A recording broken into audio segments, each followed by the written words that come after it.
सर्वे भवन्तु सुखिनः, सर्वे सन्तु निरामयाः, सर्वे भद्राणि पश्यन्तु, मा कश्चित् दुख भाग भवेत्। उपस्थित पवित्र आत्माओं, आज मैं स्वयं काफी लंबे समय के बाद वीडियो तैयार करने के लिए बैठा हूं, क्योंकि मेरे पास काफी प्रश्न आ रहे हैं।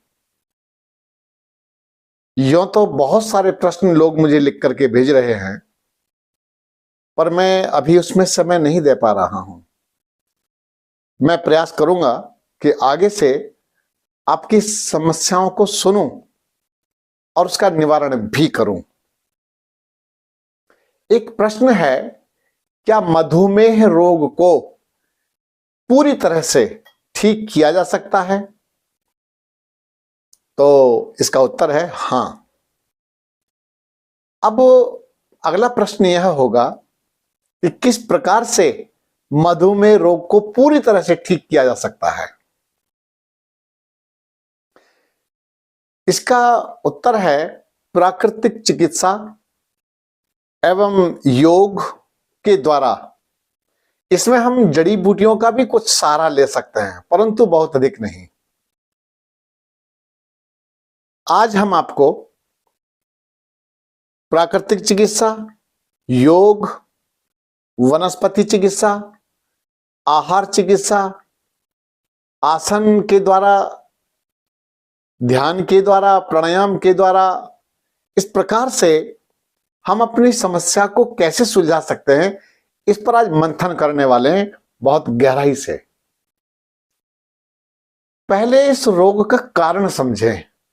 कारण क्या है? मधुमेह रोग यूं ही नहीं आ जाता है। पहले तो बात यह है कि मैं इसको रोग ही नहीं मानता। अब आप कहेंगे ये तो बड़ी विचित्र बात है, पूरा संसार डायबिटीज रोग से परेशान है और ये बाबा जी बोलते हैं कि मैं तो रोग ही नहीं मानता। बिल्कुल सही बात है। अब समझ लेना कि क्या है ये। हमारा शरीर 5 तत्वों से बना है। उन 5 तत्वों में पृथ्वी, जल, अग्नि, वायु और आकाश, इनमें से किसी भी तत्व की कमी या अधिकता हो जाती है तो उसके परिणाम स्वरूप, उसके फल स्वरूप शरीर में उसी प्रकार का विकार आ जाता है। अगला विषय, हमारे शरीर में 6 रसों की आवश्यकता होती है। अभी जो 6 रस हैं, पहले चलो मीठे से प्रारंभ कर लेते हैं। मीठा, नमकीन, खट्टा, तीखा, कड़वा और कसैला, ये 6 रस हैं। इन 6 रसों में अब आप विचार कीजिए कि आपने कितने रसों को अत्यधिक मात्रा में लिया है, सेवन किया है, अपने शरीर के अंदर डाला है, और कितने रसों को तो लगभग ना के बराबर। जैसे आपने मीठा खूब खाया, हर जगह मीठा ही मीठा, तो मीठे मीठे हो गए। कई लोग नमक बहुत खाते हैं और अत्यधिक नमक खाते हैं। महाराष्ट्र में तो एक परंपरा है, जब थाली में भोजन आता है तो साथ में नमक भी रख के देते हैं। और कई लोग तीखा बहुत खाते हैं, मिर्च आदि बहुत खाते हैं, मसाले बहुत खाते हैं। इसके साथ खट्टा, खट्टा भी आप लेते ही हैं, और काफी लोग खट्टा खाने के आदी होते हैं, चाहे वो टाटरी ही क्यों ना हो, टाटरी। और एक है कसैला, आंवला इत्यादि। कई लोग आंवले को खट्टा समझते हैं, पर आंवला कसैला होता है। और इसके साथ एक रस है जिसका नाम है कटु रस। ये जो कटु रस है ना, इसे तो गिने चुने लोग ही सेवन करते हैं। और यदि किसी को कोई रोग नहीं है, तब तो कड़वी चीजें खाने का मतलब ही नहीं। अरे हमारे देहात में प्राचीन समय में ये रस जितने भी थे, सहजता से यूं ही हमारे शरीर में जाया करते थे। अब आप कहेंगे कि कड़वा रस सहजता से कैसे जाता होगा, क्यों? प्रातःकाल में दातुन नहीं करते थे, नीम के दातुन, नीम की। अब तो कहते हैं कि जो नीम की दातुन करता है वो बेवकूफ है। कितनी बड़ी विचित्र बात है। ठीक नहीं है, ऐसा नहीं करना चाहिए। हमारी जो भारतीय जीवन शैली रही है, जो भारतीय परंपराएं रही हैं, वे बड़ी मजबूत परंपराएं हैं, ऐसी वैसी नहीं है। हमारे लोग जीना जानते थे कि जीना कैसे है। आयुर्वेद आदि ये जितना भी था सब हमारे व्यवहार में था, हमारी जीवन शैली में था। हमारी रसोई में क्या बनना है, कितना बनना है, किस मात्रा में बनना है, तो घर की जो देवियां होती थी उनको सब पता रहता था और बड़े आनंद के साथ हम सेवन करते थे और स्वस्थ रहते थे। कई कई 100 वर्ष जिया करते थे लोग। आइए, मैंने विश्लेषण किया कि पंच तत्वों में से कोई भी तत्व कम हो जाए या अधिक हो जाए, या कोई रस अधिक हो जाए या एकदम कम हो जाए, संतुलन बिगड़ने से ग्रंथियां हमारी डिस्टर्ब हो जाती है, उनमें व्यवधान पड़ जाता है। इनकी जो कार्य प्रणाली है, जो ग्रंथियों की, इन ग्रंथियों की कार्य प्रणालियों में बाधा पड़ जाती है। अब जैसे कई लोग गरिष्ठ चीजें खाते हैं। अब गरिष्ठ चीजें खाते हैं, गरिष्ठ यानी तला भुना पदार्थ, तली हुई चीजें बहुत खाते हैं। अब ये तली हुई चीजें ज्यादा मात्रा में खाने से क्या होता है, वो निकलता ही नहीं शरीर के अंदर से। हमारा तो पसीना नहीं निकलता। जब पसीना नहीं निकलता तो ये खाई हुई वस्तुएं कैसे निकलेंगी, पचेंगी कैसे? एक बात समझ लीजिए, मेरे गुरुजी समझाया करते थे, भाई एक बच्चे को जब समझाना होता था कि उसको पराठा नहीं खाना, उसको रोकते थे। ऐसे विरोधी नहीं थे, लेकिन जो प्रतिदिन खाते हैं उनके लिए थोड़ा सा वो बंधन लगाया करते थे, प्रतिबंध लगाते थे। उसको बताते थे कि एक कटोरी में पानी ले लो और एक कटोरी में तेल, दोनों आधी आधी कटोरी दोनों भर दीजिए। तो इतने इतने बड़े 2 कागज के सादा टुकड़े गोल चौकोर एक पानी में डाल दीजिए, एक सरसों के तेल में जो आपने कटोरी में डाल रखा है डाल दीजिए, डुबो दीजिए, ढक कर रख दीजिए। अब उसको आप थोड़ी देर तक पानी में पड़ा रहने दो, 15 मिनट, 20 मिनट, मैं कहता हूं आधा घंटा। अपना दूसरा काम कर लीजिए। आधा घंटे के बाद जब आप निकालेंगे पानी को, पानी से कागज को निकालेंगे, जो पानी वाला कागज होगा उसकी क्या हालत हो रही होगी, एकदम गल जाएगा वो। ठीक इसी प्रकार से सरसों के तेल वाला जो कागज है वो तो और टाइट हो जाएगा, चिकट जाएगा, हाथ भी रपटेगा, फिसलेगा उससे।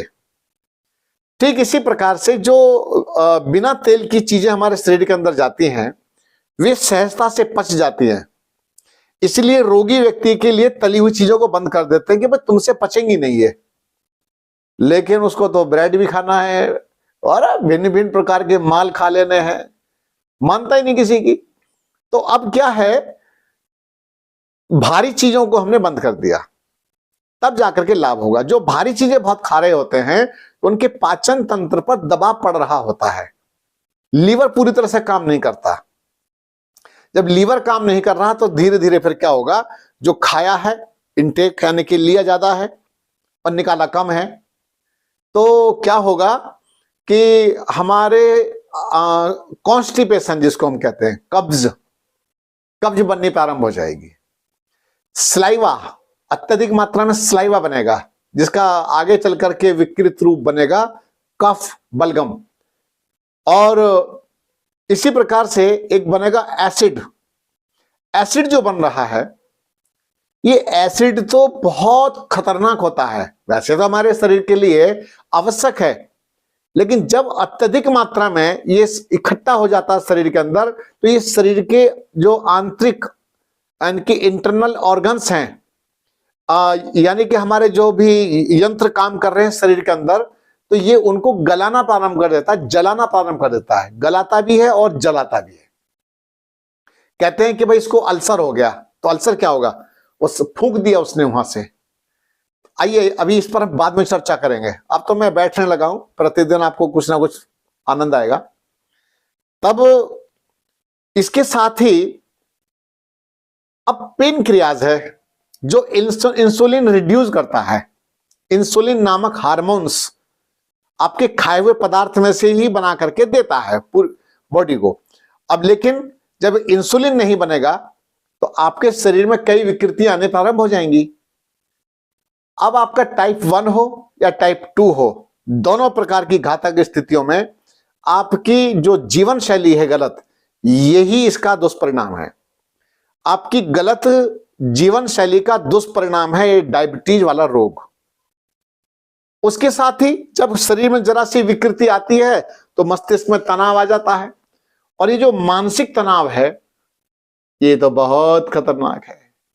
मानसिक तनाव के कारण पाचन तंत्र भी काम नहीं करता, आंतें भी काम नहीं करती, इसी के साथ साथ पेनक्रियाज भी काम नहीं करता, थायराइड ग्रंथि भी काम नहीं करती, थाइमस ग्रंथि काम नहीं करती, पिट्यूटरी ग्रंथि काम नहीं करती, और बाप रे सारी के सारी ग्रंथियां डिस्टर्ब हो जाती हैं मानसिक तनाव से। जो लोग गुस्सैल बहुत होते हैं, गुस्से वाले बहुत होते हैं, उनको भी डायबिटीज हो जाती है। इसीलिए मैं कहता हूं गुस्सा करने की आवश्यकता ही नहीं है, बाहर में जाओ, क्या करना है गुस्सा, जो समझे समझे, ना समझे तो छोड़ो यार। तो इसीलिए ज्यादा टेंशन नहीं लेना। कई घर के जो बड़े लोग हैं, माता पिता हैं, उन्होंने बच्चों के चक्कर में अपने अंदर शुगर इकट्ठी कर ली, मतलब शुगर की बीमारी उनको बन गई, डायबिटीज बन गई है। अब वो बेचारे दवाइयां खाते हैं, इंसुलिन लेते हैं। तो जब आपको इंसुलिन लेना पड़ रहा है, ऐसी अवस्था में अब हम क्या करते हैं, प्रातः से लेकर के रात्रि तक एक तो दिनचर्या में आपको परिवर्तन लाना चाहिए, सबसे पहला काम। बाकी का बाद में देखेंगे। दिनचर्या में क्या करें, आप सूर्य उदय से कम 1.5 घंटा पहले उठें। एक और बताएं, कई बच्चे तो आजकल बल्कि 1.5 घंटा पहले नहीं, सूरज निकलने के बाद तो सोते हैं, पूरी रात जागते हैं। इन्हें कौन बचाएगा? इनका बचाव मुश्किल है, डूबेंगे, बुरी तरह से डूबेंगे। तो इसी प्रकार से तो आप अपनी दिनचर्या को पहले कागज पर लिखें और उसको ठीक लिखें, सही ढंग से लिखें। तो प्रातः काल में अगर आपको लगता है कि भाई सूर्य निकलता है 5:30 बजे, तो आपको 4 बजे उठना है। आपको लगता है कि 6 बजे सूर्य उदय होता है तो ऋतु अनुसार, तो फिर आप उठिए लगभग 4:30 बजे उठ जाइए। उसके बाद आंखों पर छींटे मारिए, थोड़ा सा गुनगुना पानी वगैरह पीजिए, 1 गिलास 2 गिलास पी जाइए। लेकिन कई लोगों को प्यास भी नहीं होती, अंधाधुंध 1.5 लीटर पानी पी जाते हैं, वो मैं ठीक नहीं मानता। इसी के साथ थोड़ा सा चहलकदमी कीजिए, फ्रेश होने जाइए, फिर आपको प्रेशर बनेगा, शौच आएगी, उसके बाद आप चले जाइए। अब आप क्या करेंगे, ऐसी अवस्था में जब आप फ्रेश हो जाएंगे, फ्रेश होने के बाद वहां प्रेशर मत डालिए। कई लोगों को जब मल नहीं आ रहा होता तो ऐसा करके जोर लगाना प्रारंभ कर देते हैं, तो वहां जोर लगाने की आवश्यकता नहीं है। वहां बैठे और मुश्किल से 2-4 मिनट में ही पेट पूरी तरह से क्लियर हो गया। वैसे 4 मिनट नहीं लगते, 2 मिनट का काम है। तो 2 मिनट के अंदर अंदर पेट साफ किया और वहां से उठ के चले आए। उसके बाद अब आप कहेंगे ऐसा तो कभी होता ही नहीं, हम तो आधा घंटा बैठे रहते हैं। कई बंधु तो अखबार भी ले आते हैं, व्हाट्सएप चलाते रहते हैं, फेसबुक वहीं चलाते रहते हैं। वो कुर्सी वाला जो आता है ना आजकल, वो बैठने वाला कमोड के ऊपर बैठ जाते हैं, वेस्टर्न स्टाइल वाले पर। बेचारों के घुटने भी काम नहीं करते। तो इसी प्रकार से सब मामला खराब हुआ पड़ा है, सब अस्त व्यस्त हो गया है। इसको ठीक करेंगे। इसके बाद जब आप वहां से आएंगे, उठ करके थोड़ा सा चहलकदमी कीजिए, हल्की फुल्की एक्सरसाइज कीजिए, प्राणायाम कीजिए और थोड़ा सा मालिश कीजिए, रगड़ रगड़ के पूरे शरीर की मालिश कीजिए। जब आप मालिश करेंगे तो आपका शरीर की जो स्किन टोन है ना, ये चेंज होने प्रारंभ हो जाएगी। अरे मालिश थोड़ा कस के कीजिए, बड़े ढंग से मालिश कीजिए, तो इससे क्या होगा, शरीर भी मजबूत बनेगा। शरीर में लचीलापन, फ्लेक्सिबिलिटी बढ़ेगी, शरीर में आपको एकदम ऊर्जा लगने प्रारंभ हो जाएगी, कुछ ही दिनों में चेतना आ जाएगी। लेकिन हम करते नहीं है। और करें क्यों? आपको लगता है कि जैसा चल रहा है बस वैसे ठीक चलता ही रहेगा, इतनी कट गई, इतनी और रहेगी।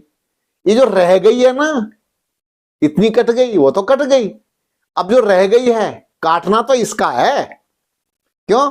सारे रिंग पिस्टन तो जाम हुए पड़े हैं, सारा शरीर तो जाम हो गया है, पेन की आज काम नहीं कर रहा, दिमाग काम नहीं कर रहा, बात बात में गुस्सा आता है, चिड़चिड़ चिड़चिड़ चिड़ होती रहती है, कभी बीपी हाई हो जाता है। मत कीजिए ऐसा, कोई आवश्यकता नहीं है। सहज चलोगे तो जीवन आसानी से कट जाएगा, अन्यथा नहीं कटेगा। डॉक्टर लूटते रहेंगे, आपको लूटते रहेंगे, पूरी तरह से लूटते रहेंगे, बचाव है ही नहीं। एक बार वहां उनके यहां लाइन में जाके बैठ गए ना, फिर तो मीटर चालू हो गया आपका, समझो। कभी विटामिन खा ले, कभी ये खा ले, और कभी वो खा ले, डाइट नहीं बदलेंगे, विटामिन खिलाएंगे।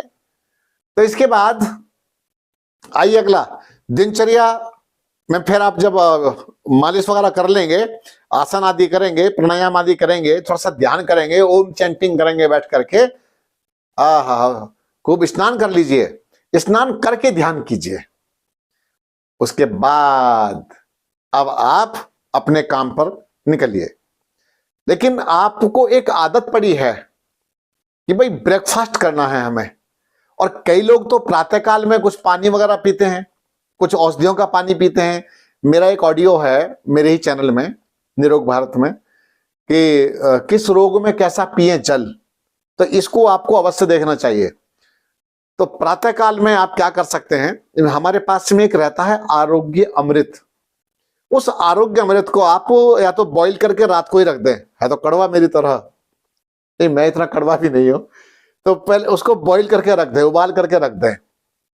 फिर क्या करेंगे, प्रातःकाल में आप उसको हल्का गुनगुना करके खाली पेट पी सकते हैं, ब्रश आदि करने के बाद। और उसके बाद क्या करेंगे, रात्रि के समय थोड़ा मेथी भिगो दीजिए, तो मेथी का पानी पी सकते हैं 1 घंटे बाद, 1.5 घंटे बाद। चलो ये तो हो गया। अभी मैं खाने पीने के बारे में बात करूंगा, ट्रीटमेंट बाद में बताऊंगा। इसके बाद हम क्या करेंगे, फिर अपना थोड़ा सा ब्रेकफास्ट। अब मैं ब्रेकफास्ट के वैसे पक्ष में नहीं हूं। अब कई लोग कहते हैं कि भाई जिनको डायबिटीज है उनको तो काफी कुछ लेना पड़ता है, मतलब हर 2 घंटे में खाना पड़ता है। मैं कहता हूं हर 2 घंटे में खाना यही आपकी बीमारी को बढ़ावा देना है। आप तो पेनक्रियाज को बिल्कुल आराम दे ही नहीं रहे। जब पेनक्रियाज को आराम ही नहीं दोगे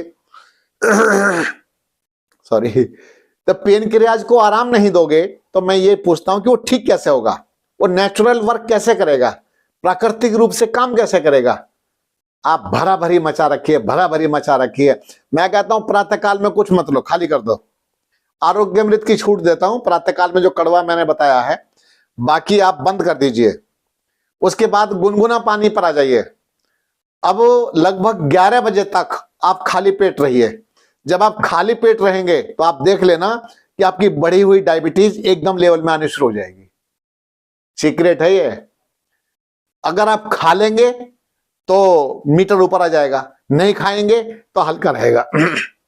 इसके बाद अगला क्या होगा, 11 बजे के आसपास आप हरी सब्जियों का सूप, 10 बजे 11 बजे ग्रीन वेजिटेबल सूप पीजिए, या चना और मेथी का सूप पीजिए। 1 मुट्ठी चना, 1 चम्मच मेथी रात को भिगो कर रख दीजिए, और प्रातःकाल में आप उसको उबाल करके अपने समय पर आप उसका गर्मा गर्म सूप बना के पीजिए। हरी सब्जियों का सूप पीजिए, तो इससे आपको बड़ी राहत मिलेगी, बड़ा अच्छा लगेगा, आपको एकदम हल्कापन आएगा, भूख भी मिट गई आपकी और आपको तृप्ति भी मिल गई, आपके रोग को भी लाभ मिलेगा, आपका पेनक्रियाज को भी थोड़ा सा शांति मिलेगी, डाइजेस्टिव सिस्टम इसको पचा भी जल्दी देगा, सूप को जल्दी पचा लेगा। अगर आपने खा लिया तो खाया हुआ पदार्थ आपका पचेगा नहीं। अभी कई लोगों को भूख अधिक लगती है, वो झूठी भूख होती है, कोई दम नहीं है उसमें। तो आपको अगर ज्यादा भूख लग रही है तो ऐसी अवस्था में आप प्रातः लगभग 8 साढ़े 8 बजे के आसपास सूप ले लीजिए। उसके बाद आप 11 बजे के आसपास सूप ले लीजिए, या कोई उबला हुआ चना आदि ले लीजिए, थोड़ा सा लीजिए बस, ज्यादा नहीं लेना। अब आते हैं लगभग 1 बजे के आसपास। 1 बजे 1:30 बजे आप हरी सब्जी पर फोकस करें। देखो मैं आपको अभी कई चीजें बंद करने वाला हूं। हरी सब्जी पर फोकस करें, वो भी उबली हुई सब्जी, हाफ बॉइल, ऐसी सब्जी लें, बाउल भर के, कटोरा भर के आप सब्जी खा लीजिए। इसके बाद इसके साथ में आप सलाद भी ले सकते हैं। सलाद ले लीजिए और बस छुट्टी। अब आप कहेंगे कि चावल तो बताओ, दाल बताओ। भैया मैं नहीं बताने वाला, क्योंकि मुझे पता है कि अगर आप भरा भरी करोगे तो आपको लाभ मिलने वाला नहीं है, पक्की बात है। मैं आपको फंसा नहीं सकता, मैं उलझाऊंगा नहीं, आपको कहीं नहीं उलझने दूंगा। मेरे यहाँ तो 4 दिन में इंसुलिन छूट जाता है। जब मेरे कैंप में आते हैं लोग, 4 दिन में इंसुलिन गया, 7 दिन में आप शुगर की बीमारी से मुक्त होकर अपने घर चले जाते हैं। केवल डाइट जैसी बताता हूं वैसे डाइट लेते रहो, आप फिर ठीक रहेंगे। तो आइए मैं आपको भी डाइट और ये सब सेट करने की कोशिश कर रहा हूं। तो ये हो गया आपका। अब भरपेट सब्जी खा लीजिए, भरपेट सलाद खाइए। पहले सलाद खाइए और उसके बाद सब्जी खा लीजिए, बस आपका पेट भर गया। पेट ही तो भरना है। सबसे बड़ी बीमारी है पता क्या? ये जो आपका है ना गेहूं, गेहूं बहुत बड़ी बीमारी है। और यही क्योंकि इसमें ग्लूटन ज्यादा होता है। अब ग्लूटन की मात्रा अधिक होने के कारण ये आंतों में जाकर चिपक जाता है और ये पेनक्रियाज को भी डिस्टर्ब करता है, डाइजेस्टिव सिस्टम को भी डिस्टर्ब करता है। ये पचता नहीं जल्दी से, क्योंकि हमारे भारत का यह है ही नहीं गेहूं। तो इसको आप मत लीजिए, इसको तो छोड़ ही दीजिए पूरी तरह से। इसके बाद फिर आप लगभग 4 बजे के आसपास कोई सूप ले लीजिए, बना करके सेट कर लीजिए। अभी ये सूप लिया तो उसके बाद ये सूप ले सकते हैं, फिर या कोई हर्बल टी ले लीजिए, लेकिन मीठा मत लीजिए उसमें। सामान्य शुगर आपकी डाउन हो रही है तो हल्का सा ले लीजिए, कोई शक्कर आदि, शक्कर चीनी नहीं, खांड, देसी खांड। और इसके बाद फिर रात्रि के समय भरपूर सब्जी खाइए या पतला पतला दलिया बनाकर खाइए। अब आप कहेंगे दलिया किस चीज का खाएंगे? दलिया खाएंगे जौ का। जौ का दलिया आप लीजिए। जब आप जौ का दलिया खाएंगे वो भी सब्जियां डाल के, ये आपको पचेगा। नहीं तो आपको कुछ नहीं पचने वाला है, ना ही कोई चीज लाभ देने वाली है। जो आप खा रहे हैं ये खाने की वस्तुएं ही आपको हानि कर रही होती हैं। अब आप पूछेंगे कि भाई हम सहायक औषधियां क्या ले सकते हैं? सहायक औषधियों में करेले का रस पी सकते हैं, नीम की पत्तियां चबा सकते हैं, आप मेथी दाना, मेथी आप भिगो के भी खा सकते हैं, अंकुरित बना के खा सकते हैं, तब भी लाभ देगी। अधिक मैं खिलाना नहीं चाहता हूं आपको, आप अपनी डाइट से कंट्रोल करें रोग को। क्योंकि कोई भी औषधि आप लेना प्रारंभ कर देते हैं अलग से, तो वो औषधि जो होती है ना अपना स्थान बनाना प्रारंभ कर देती है। मत लीजिए औषधियां, दवाइयां मत लीजिए। कई देश ऐसे हैं जहां पर बुखार होने पर दवाइयां नहीं दी जाती, पता है आपको? 5 दिन तक तो दवाई देते नहीं, नेचुरल हील होने दो उसको, क्योंकि नेचुरल आप उसको ठीक होने ही नहीं देते हैं सिस्टम को। और डॉक्टर भी नहीं चाहते कि आपका ये सिस्टम ठीक हो जाए, और मैं चाहता हूं कि आप पूरी तरह ठीक हो जाओ, पूरी तरह से ठीक हो जाओ। तो अब आपका ये तो सिस्टम हो गया सेट। आप छाछ पी सकते हैं, अगर आपको देसी गाय के दूध से निर्मित छाछ प्राप्त हो जाती है तो वो लीजिए। आप कमेंट में भी मुझसे पूछ सकते हैं लिख करके कि हम ऐसा क्या करें और क्या करें। तो अब मैं आपको बताता हूं प्राकृतिक चिकित्सा पद्धति कैसे काम करेगी इसमें, नेचुरल थेरेपी, और जल्दी लाभ मिलेगा। डाइट तो मैंने सेट कर दी आपकी, इससे आपका पेट भी साफ हो जाएगा। लेकिन अब आपका सिस्टम मैं सेट करने वाला हूं, खान पान का हो गया। अब हम करेंगे प्राकृतिक चिकित्सा। तो प्राकृतिक चिकित्सा में आपको मैं बताने वाला हूं भाई, एक तो आप जल नीति सीख लो। आप कहेंगे यार जल नीति तो ऊपर का काम आती है, कोई बात नहीं, सीख लो। जल नीति, रबर नीति, तेल नीति, कुंजर क्रिया, 4 क्रियाएं सीख लो, 4 क्रियाएं। और कुंजर क्रिया करेंगे आप मुलेठी के पानी से, यानी कि 1 सप्ताह 1 वीक डेली आप मुलेठी के पानी से कुंजर क्रिया करें। या ऐसा करें, आप आम का पत्ता आपको आसानी से मिल जाता है, तो आम का पत्ता यानी कि 2 या 3 पत्ते कूट करके, धो के, कूट के, पानी में बॉईल करके, 1.5 लीटर पानी में, उसके पानी से वोमिटिंग कीजिए, चमत्कार हो जाएगा। अमरूद के पानी से कर दो, या जामुन के पत्तों के पानी से कर दो। इसी प्रकार से आप आम, बेल के पानी से भी कर सकते हैं। बेल का पत्ता उबाल के पानी में, उससे वमन कर सकते हैं। तो आपका पेनक्रियाज एकदम फ्री हो जाएगा, आनंद आ जाएगा, एकदम बढ़िया। तो ये हुआ, स्टमक वॉश किया हमने और ऊपर के हिस्से को सफाई कर दिया। अब से मैं वर्षों पहले जलगांव में गया था, जलगांव महाराष्ट्र में, वहां पर शिविर था मेरा। एक सज्जन मेरे पास आए अपने पुत्र को लेकर के कि मेरे पुत्र को डायबिटीज है। मैंने कहा ठीक है, तो अब क्या करना है? तो डायबिटीज है तो ऐसी अवस्था में मुझे उन्होंने बताया कि इसका नेचुरोपैथी चल रही है। बड़ी अच्छी बात है भाई, नेचुरोपैथी चल रही है, प्राकृतिक चिकित्सा। पता है, लोगों ने प्राकृतिक चिकित्सा को इतना बदनाम किया, इतना बदनाम किया। पता है क्या बोले? अरे प्राकृतिक चिकित्सा में तो बहुत लंबा समय लगता है, बहुत टाइम लग जाता है। गलत। प्राकृतिक चिकित्सा पद्धति एक ऐसी पद्धति है जो सभी चिकित्सा पद्धतियों से रोग की जड़ को समाप्त जल्दी ठीक कर देती है। यानी कि रोग की जड़ समाप्त हो जाती है, रोग को जल्दी ठीक कर देती है। तो इसी प्रकार से प्राकृतिक चिकित्सा पद्धति ही ज्यादा अच्छी पद्धति है। अब आप क्या करेंगे? हाँ, वो सुनो जलगांव वाली बात। उन्होंने बताया कि भाई प्राकृतिक चिकित्सा चल रही है इसकी। मैंने कहा फिर? बोले दिल्ली से हमने मिट्टी मंगवाई है। मिट्टी मंगवाई है? भाई नाम नहीं लेता, वैसे बदनामी हो जाती है। हमारे जो प्राकृतिक चिकित्सा वाले भी मुझसे लड़ाई करेंगे फिर। ऐसे तो कई लोग मेरे से लड़ते ही रहते हैं, तो कोई बात नहीं, लड़ने दो। उन्होंने क्या किया, 40 पैकेट मिट्टी के मंगवाए। मिट्टी के पैकेट मंगवाए तो मैंने चक्कर के देखा, देखो कुछ औषधि मिली है क्या? सूंघ के देखा, कोई औषधि नहीं मिली, ऑर्डिनरी बिल्कुल सादा मिट्टी थी। तो सादा मिट्टी मैंने कि कितने की मंगवाई है आपने? बोले 400 रुपए का एक पैकेट है ये। मैं कह रहे बाप रे बाप, 400 रुपए का एक पैकेट।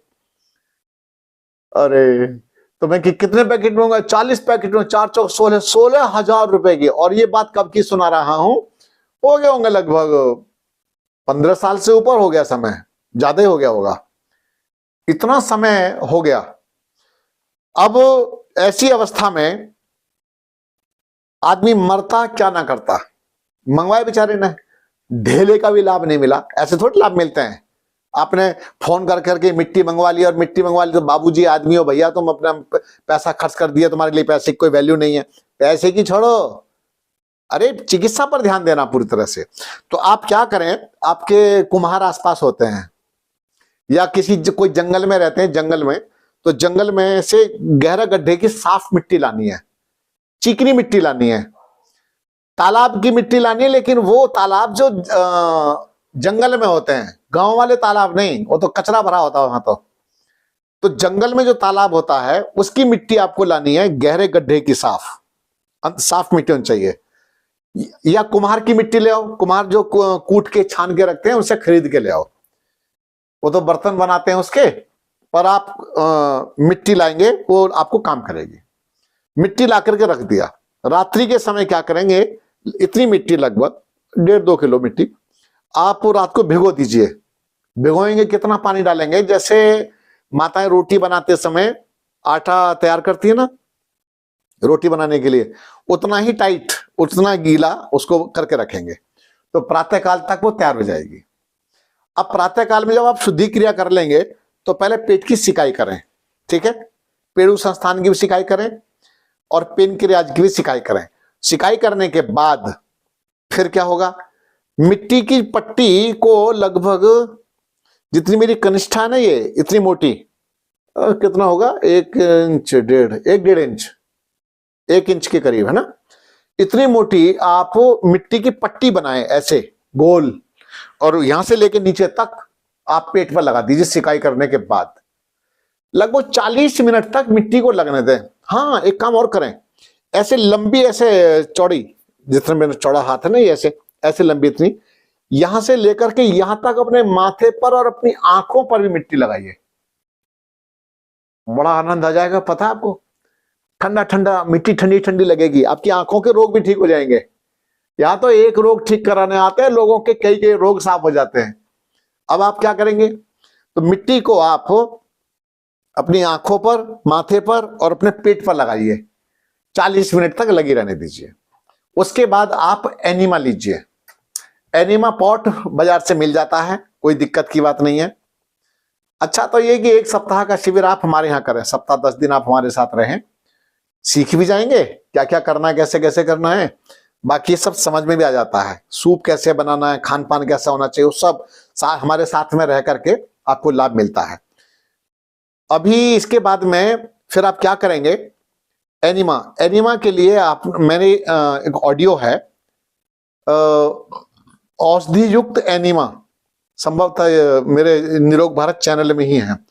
इस ऑडियो को आप सुने, एक सीक्वेंस है, एक क्रम के साथ में हमने एनिमा बता रखे हैं कि कौन कौन से एनिमा से हम अपने रेक्टम को और अपने इंटेस्टाइन को साफ कर सकते हैं। एक तो आपका खाना बिल्कुल हल्का कर दिया हमने, और अब इधर से सफाई शुरू हो गई। जब सफाई शुरू हो गई, गंदगी निकलनी बाहर हो गई शुरू, अब निकलेगी गंदगी बाहर, और खान पान बिल्कुल आपका हल्का हो चुका। बस अब आपका शरीर भी हल्का, दिमाग भी हल्का, आपका पूरा तंत्र हल्का, और पेनक्रियाज महाराज हो जाएंगे एक्टिवेट हो जाएंगे। तो आनंद आ गया ना। तो इस प्रकार से आप बढ़िया ढंग से अपनी चिकित्सा करें, माइंड को रिलैक्स करें।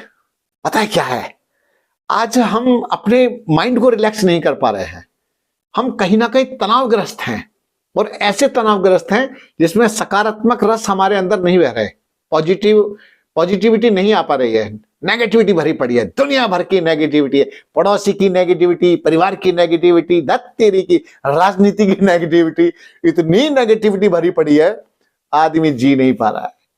तो भैया अपने को बचाओ, अपनी सुरक्षा करो।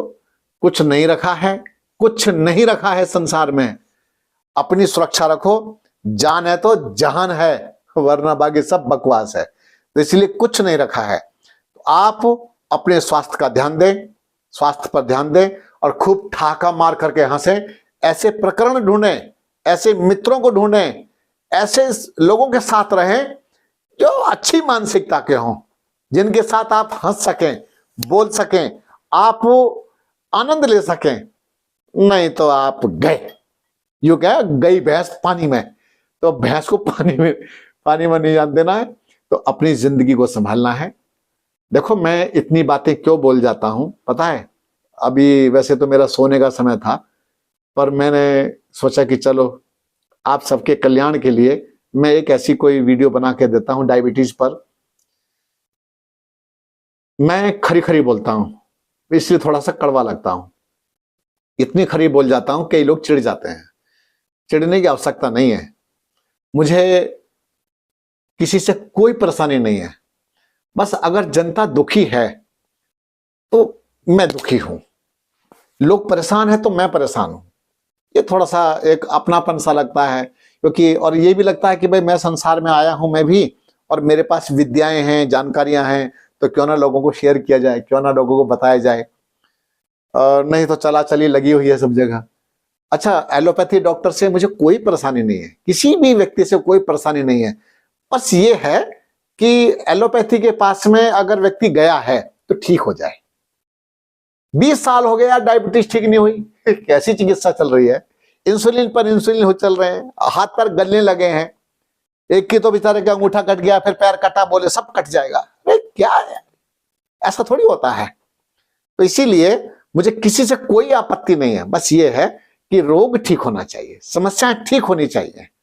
शरीर के अंदर जो जहर भरा जा रहा है, टॉक्सिन्स भरे जा रहे हैं उल्टा, तो ये सब ठीक नहीं है। तो अपनी आप रक्षा करें।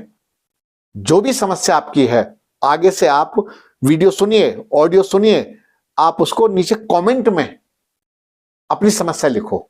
मैं आगे से प्रयास करूंगा आपकी समस्याओं को, अगर आप कहोगे मैं आपका नाम बोल दूंगा तो नाम भी बोल दूंगा, मुझे कोई आपत्ति नहीं है। तो इसी प्रकार से मैं आपकी समस्याओं का समाधान भी करूंगा। ठीक है, डायबिटीज से संबंधित कोई बात समझ में ना आई हो तब आप और पूछ सकते हैं।